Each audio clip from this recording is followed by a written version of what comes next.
Puss in Boots. Ah, what great adventures he has. I wish I could have adventures like him, like story reading adventures. That would be fun. Oh, hello guys, didn't see you there. Anyways, I was just reading the latest issue of Puss in Boots. I love Puss in Boots. Do you? Yes? Okay.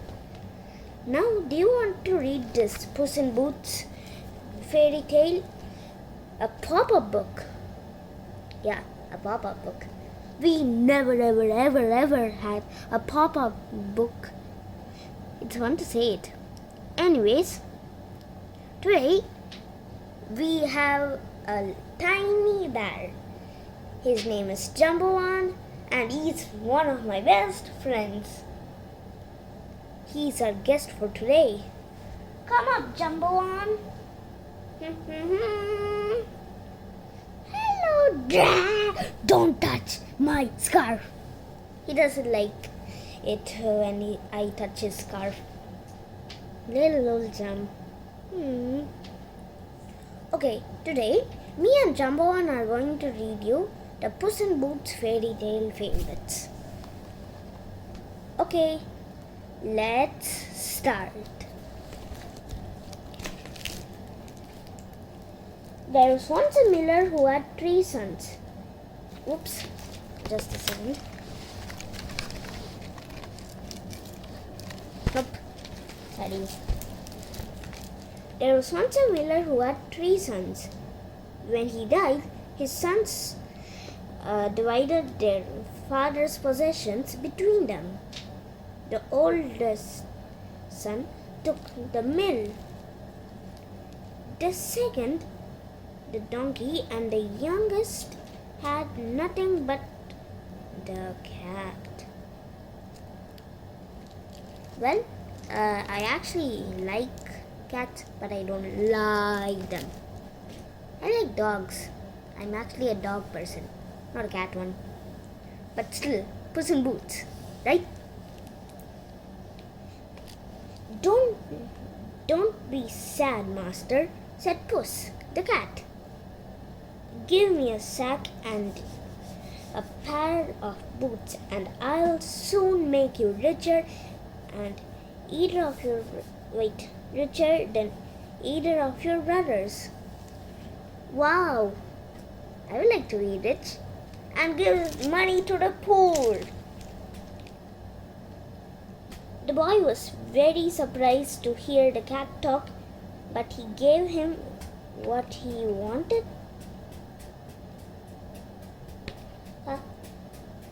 The cat put on the boots, swung the sack around his shoulder,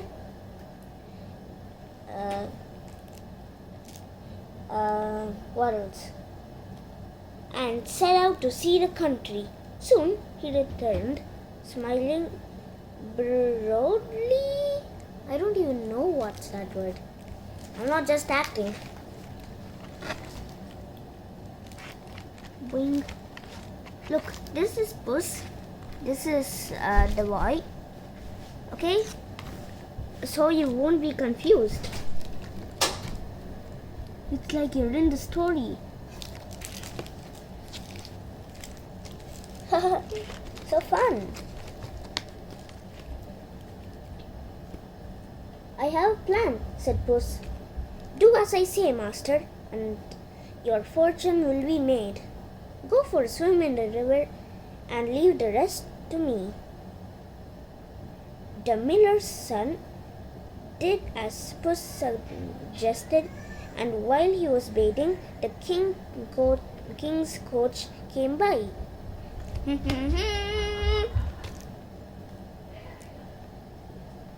Help! cried Puss. My master, the Marquis of Carabas, is drowning. The king quickly ordered his coachman to save the Marquis. It's still never mind. Now, where were we? Thank you, Your Majesty, said Puss. But what shall my master do? A thief has stolen his clothes. Wait, where were we? The king was very sorry to hear this and at once offered the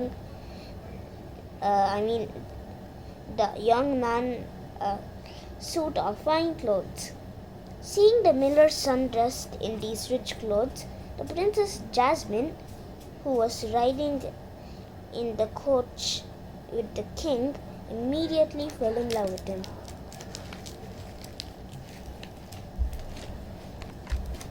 In the story,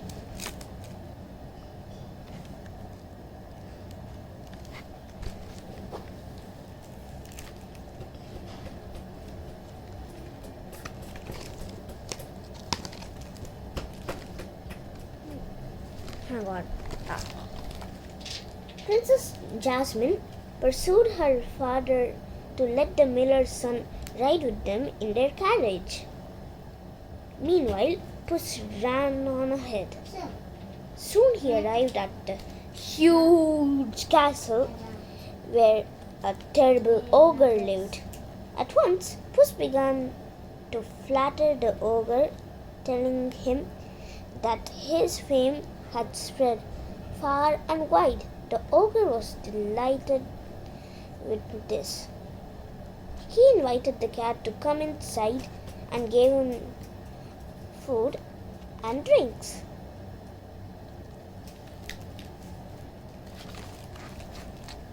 Inside the story time.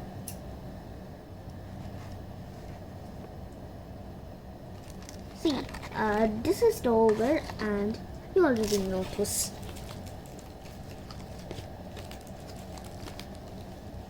Sir, said the cunning cat, I have been told that you are able to turn yourself into any animal you please. Is that true? Certainly, boasted the ogre and immediately transformed into a great lion. Are you scared of lions? Well, Jumbo on is there. What can I say? They made a griffin with a lion head. Now, Puss was terrified and scrambled up on a high shelf. That's quite clever, he said. But I imagine it's easy for an ogre to turn himself into a large animal. It would be much difficult, if not impossible. Turn yourself into a small creature, a mouse. Impossible! Roared the ogre. Nothing is impossible with me, and instantly he changed himself into a tiny, teeny mouse. With one leap, Puss pounced on the cat and ate it. Whoa! Puss, the great adventurer, thinks fast. We should too.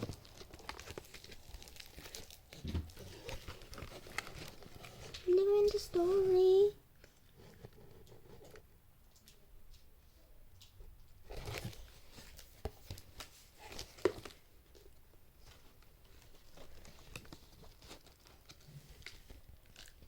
Soon the king's carriage arrived at the castle. Puss quickly ran to meet it. Bowing low, he said, Welcome, Your Majesty, to the castle of Marquis of Carabas. The king was impressed with the splendid castle, with the king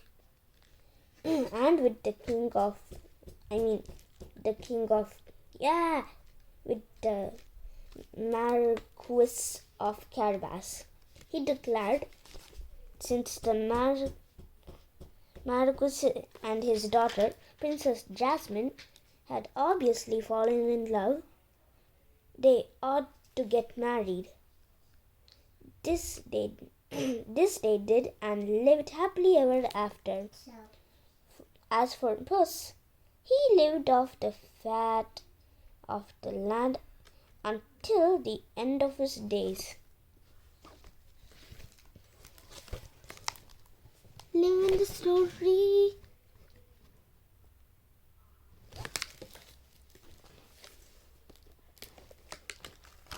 Wow.